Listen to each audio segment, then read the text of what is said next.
Marissa, and I had the pleasure of mentoring Norberto Lopez, who's an amazingly talented writer with so many ideas, like we didn't even get to use them all. Our story, or Norberto's story, is The Golden Island, and what inspired you to write this story? What inspired me to write this story is because I love nature and I love to see weird things. So we now take you to the Golden Island. It's haunting time.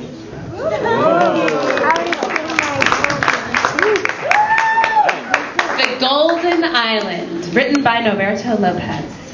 Exterior, a mysterious island. Morning.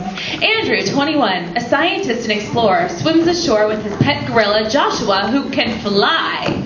Andrew is wearing a necklace with a picture of his mother on it that was given to him by his father. Andrew looks around the island and he sees an animal that is black and white and looks like a penguin. Hey! Is that your friend? Joshua flies over to the animal to see if he knows them. What is your name? Go away! This island is haunted! You and your friend don't want to be here. Well, my keeper is a scientist, and he is not scared of anything. We are here to explore the abandoned ship. Meanwhile, Andrew goes to explore the abandoned ship on the other side of the island because it looks suspicious. He heard a myth that the richest pirate had that ship and went off to explore the ocean, and no one ever found him again. Exterior, abandoned ship moments later. Andrew has boarded the ship and he hears an evil laugh. Stop playing with me, Joshua. I know you're there. Andrew stops for a moment and he hears a deep voice. Get off my island or you'll regret it. Come out! I'm not scared of you! Oh, really? A strong wind shakes the ship. Andrew gets knocked over and starts crawling away to get off the ship. Now you know what I'm capable of. He tries to get off the ship, but all the doors are locked. Oh, please don't do anything to me! Andrew feels something grab his leg. It drags him into the room.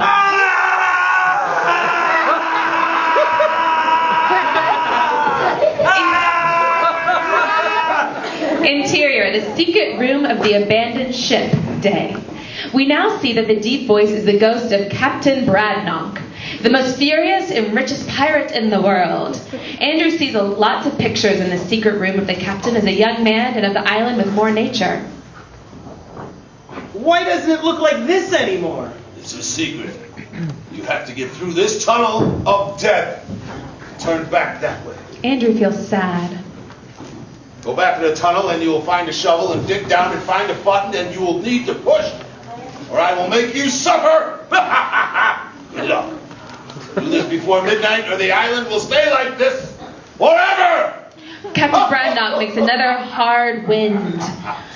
Andrew looks around and when he turns back to the captain, he is gone. Exterior, tunnel of death, afternoon. Andrew kisses his necklace and tucks it into his armor and steps into the tunnel. Bats are in the start of the tunnel. Just then a bird flies above the bat. The bat lifts up his head and looks at the bird and poisons him with his stare. Andrew runs to the side of the tunnel and grabs a sharp rock. Andrew climbs above the bat, and kills it. Interior, tunnel of death, later. Andrew walks ahead and finds the shovel.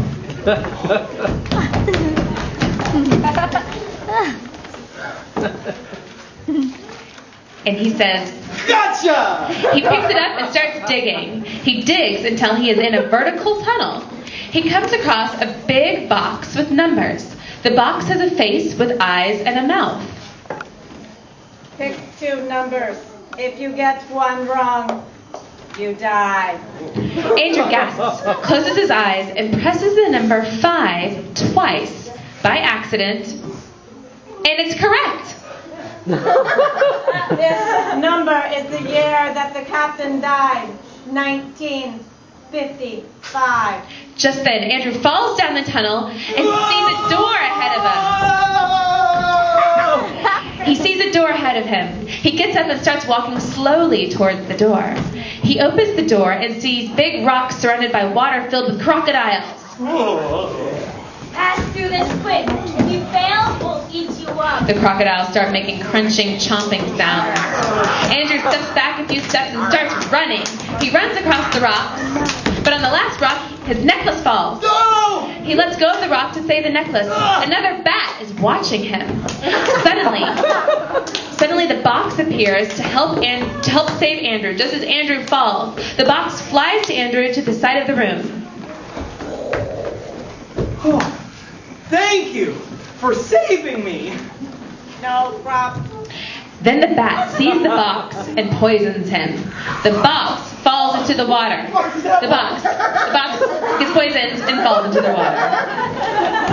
Andrew notices that there is a button on a big rock across the room. He sees that there is a big hole in the center of the room and no clear path.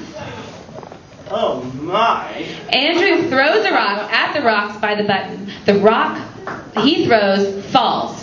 Andrew realizes that the rocks are loose. How am I going to do this? He gets ready to walk and grabs the walls and tippy-toes along the wall. He almost falls but catches himself, and he struggles to get back up. While he is looking down, he sees a rock path leading to the button. He steps on a wall rock and falls into the rock path below him. Then he sees a door. There's a hole in the door. Say the word or number and I will open. Let me see. Oh, I know what to say. Captain Broadknock. An alarm goes off, and walls and doors start closing in on him. Andrew starts sweating. Andrew remembers what the box said, and that the door said it could be a number, and remembers the year that Captain Broadknock was born. 1955! The door stops right in front of Andrew's face. The door opens. You make it. Andrew walks up the stairs behind the door and sees the same button he was trying to reach and walks slowly towards it. He presses it slowly and turns around and sees the tunnel disappearing slowly. He runs back through the whole tunnel as it's caving in. Andrew trips. He sees a small hole to the outside left. He knows he has to get up before it closes or else he will die. He gets up as the hole gets smaller. He jumps out, but his necklace gets squished in the hole. Exterior, island surface, moments later. Andrew starts crying. I'm sorry, Dad! Andrew looks around for bats, and then he sees that the island is back to normal. Just then, Tom the penguin comes over to him.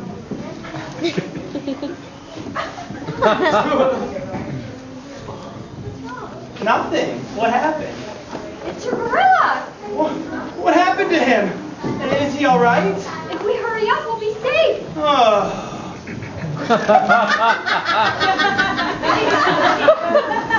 Where is he? He's drowning in the ocean. They both get up and run to the ocean. Exterior, beach, moments later.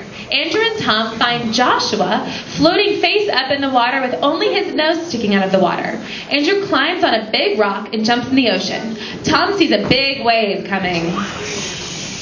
Oh! Hurry up. The wave crashes against Andrew and Joshua, making them both start to drown. Tom panics, not knowing what to do. Then... I'm a penguin. I can swim. What am I doing here? He rushes to the ocean and starts swimming out. He reaches them, grabs their heads, and brings them back to the shore. He waits for them to breathe. He thinks they're dead and starts walking away. Andrew gets up, breathing hard, and hugs Joshua, who is waking up. Get up here, you big monkey! You scared me, I thought you were dead! I just wanted food, that's why I left. You can just ask me. Well, I didn't know where you were, so I went to look for my own food. I went to the water and got too close, and a wave splashed me and it took me in. I knew I should have trusted you. Andrew and Joshua get back on their ship with Tom, who is now a part of their family. Then they see Captain Broadknock crawling along the beach. Do you want to come with us? No. This is my home. The end.